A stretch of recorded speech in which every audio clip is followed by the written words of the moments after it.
শিষ্যরা এসে এখানে তারা আরাধনা করেন।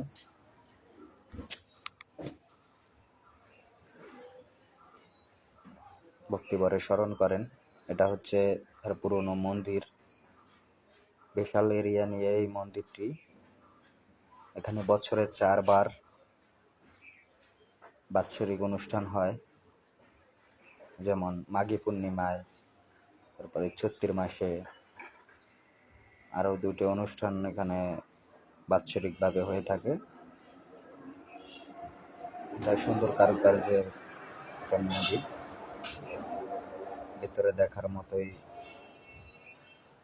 এবং জায়গাটিও অনেক পরিচ্ছন্ন এবং পরিবেশটা অনেক সুন্দর, সব দিক দিয়ে অসাধারণ।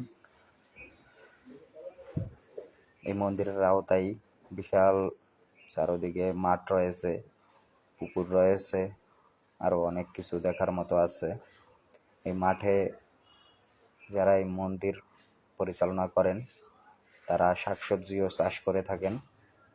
আজকে এই অনুষ্ঠান কি উপলক্ষে এবং কিরকম লোকজন হয়েছে এই ব্যাপারে? এটা হলো পহেলা বৈশাখ উপলক্ষে এখানে একটা বাৎসরিক অনুষ্ঠান হয়। আর এখানে সকাল থেকেই অনেক ভক্তবৃন্দ এখানে উপস্থিত হয়েছে। দেখতে পাচ্ছেন হরিনাম সংকীর্তন হচ্ছে, অনেক লোকের সমাগম হচ্ছে। পয়লা বৈশাখ উপলক্ষে এই অনুষ্ঠান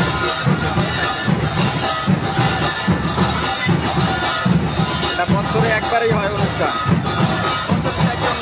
এই মন্দিরটা মানে কার নামে? গুরুদেবের, এখানকার গুরুদেবের নাম? কিরকম ভক্ত আছে এখানে? কি পরিমাণ ভক্ত আছে এখানে? এখানে অসংখ্য ভক্ত আছে। বছরে 4টা অনুষ্ঠান হয়, মাঘী পূর্ণিমা, পয়লা বৈশাখ, 28শে জ্যৈষ্ঠ, 22শে শ্রাবণ। এখন যে অনুষ্ঠানটা হচ্ছে সেটা হলো পয়লা বৈশাখ।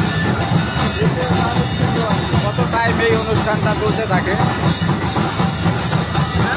এই অনুষ্ঠানটা শুরু হয় কখন এবং শেষ হয় কখন?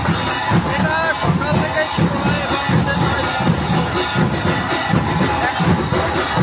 এখানে অনেক দূর দূরান্ত থেকে ভক্তবৃন্দ আসে।